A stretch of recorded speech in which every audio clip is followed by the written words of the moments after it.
everyone and welcome back to my channel. As this is the last content update for Diablo Immortal for 2024, I thought what better way than to read the patch notes underneath my Christmas tree together. Let's go. Your fated fight against Diablo draws near. The hour is nigh, adventurer. Our last update for 2024, Shattered Sanctuary, and your climatic fight against Diablo will come to fruition on December 13th. While you prepare to clash against the fully restored Lord of Terror in the new zone he created using the Worldstone Shard, World's Crown, we're providing you with a look at the Shattered Sanctuary main quest, challenge dungeons, new helliquary bosses, and 3 new legendary gems. Let's take a look at this in a little bit more detail. A Fated Duel Shattered Sanctuary main quest. Shattered Sanctuary is the next chapter in the main quest for Diablo Immortal, available to those who've completed the Crucible of Justice quest with Elduin, the Sword of Justice, in hand. Gather your allies and sail to ravaged land in the far north. Here at World's Crown, our largest zone to date, you will face Diablo in a high-stakes duel for the fate of Sanctuary. But before you can clash against the Lord of Terror, you must first fight through a vicious legion comprised of terror demons and cultists, Shardborn, and the Maddened. The latter, seafarers and seasonal visitors to the World's Crown, were among the first to gaze upon Diablo's visage and spiral into insanity. Now they're indistinguishable from monsters. If you're unable to hold the terror at bay, all of Sanctuary will be unmade. So this actually looks pretty awesome just from reading this. I obviously don't have any other pictures or anything like that to show you, but this looks like this part of the quest line is going to be super fun to complete. Crank up the complexity in challenge dungeons. Dungeons just became more rewarding and dangerous. Shattered Sanctuary introduces boosted versions called challenge dungeons, which are high difficulty versions of all Diablo Immortal's existing dungeons. When you begin a challenge dungeon, you'll be assigned 1 to 2 random dungeon modifiers, such as pools of magma, increased monster speed, or bonus globe drops. Your first challenge dungeon completed each week will provide you a chest with guaranteed set item, and all challenge runs will have a higher chance of dropping potent rewards. So a lot of people have been asking for a while for higher difficulty of the dungeons, and challenge dungeons are basically going to be something where you can choose the difficulty level, I believe, and then obviously it will give you these modifiers and give you bigger rewards than the normal dungeons. Meet your next nightmare, Dreadbirth helliquary bosses. Some of the Lord of Terror's strongest allies have reared their aberrant heads in Sanctuary.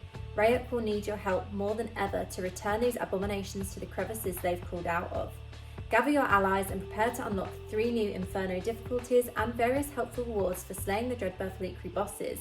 Here's a look at who these Harbingers of Hell are.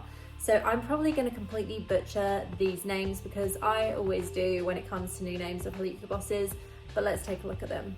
First up, we have Vogmeric the Tormentor. Human skulls and angelic armor, these are a few of Vogmeric's favourite things.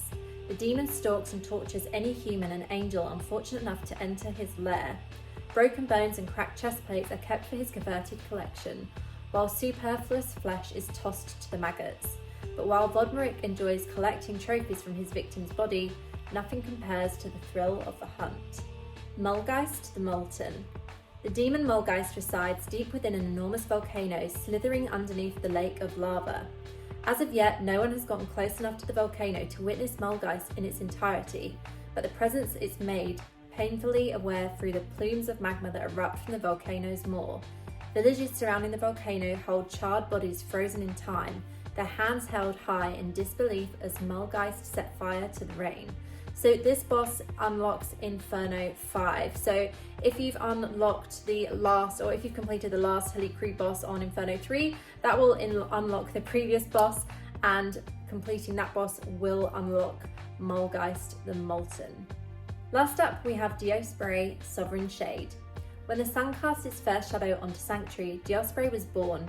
Ancient as the night itself, Diosprey lurks within the bowels of the earth, birthing abominations of darkness to infest the lands. Her children roam all of Sanctuary in search of prey, carrying Diosprey's message far and wide with every kill. Darkness is as inevitable as death. So that is the final new helliquary boss, and that will be on the Inferno 6 difficulty, I believe. So we're getting 3 new Inferno difficulties with 3 new bosses for the helliquary raids. Harness the power of new legendary gems. So there are going to be 3 new legendary gems with this update.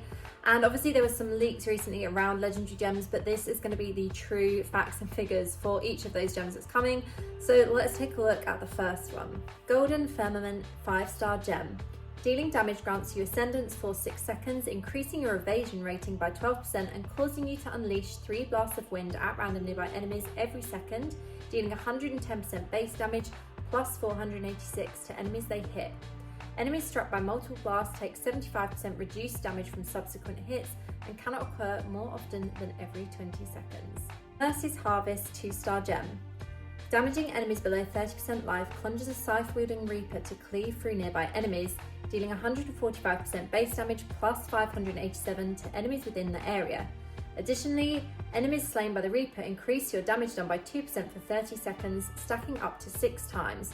Cannot occur more often than once every 6 seconds. So Mercy's Harvest actually sounds like a pretty good gem, especially for PvP. I might test this one out if I manage to get a copy of that. Obviously we'll have to wait for the update to be live, but definitely interested in trying this one out in PvP. And lastly, we have Havoc Bearer 1-star gem. Using a dash skill increases your damage by 18% and your attack speed by 4.8% for 2 seconds. Cannot occur more often than once every 6 seconds. Again, this gem, although it's only a 1-star, it sounds like it could be quite beneficial for PvP. So if you want me to test these out once they're in game, let me know in the comments and I will try and do that. To coincide with the new 5-star gem, we have Modify Your Drop Table returning on December 13th at 3 AM server time until January 8th, 2:59 server time, in which if you select this, you can increase the drop rate of Golden Firmament by 50% if a 5-star gem drops during your Elder Rift run. So if you're interested in that new 5-star gem, definitely use the Modify Your Drop Table option during this time. Now this next part is quite interesting and not something I expected at all, but the Eternal War rages on. The Lich King balls his fist and sharp pain engulfs your body in incomprehensible agony. Your muscles succumb and lock in place. As you become slowly aware of what is happening, your eyes roll back into your head as your thoughts race, then suddenly drone into dull nothingness. Now only one request fills your mind, his. By decree of the Lich King, the Eternal War, Fallen Citadel Dungeon, Cutthroat Basin and Moonskull legendary gem elements of the Eternal War event will now run until December 31st. This means you have additional time to earn Eternal War rewards, issue challenge against the Lord of the Scourge and log into Diablo Immortal on level 10 or higher character to earn a treasure nabbing bag cosmetic in the World of Warcraft, The War Within. So basically this event has been extended and it gives us a longer time to earn those rewards, including obviously the Moonskull legendary gem, which is what a lot of people have been wanting.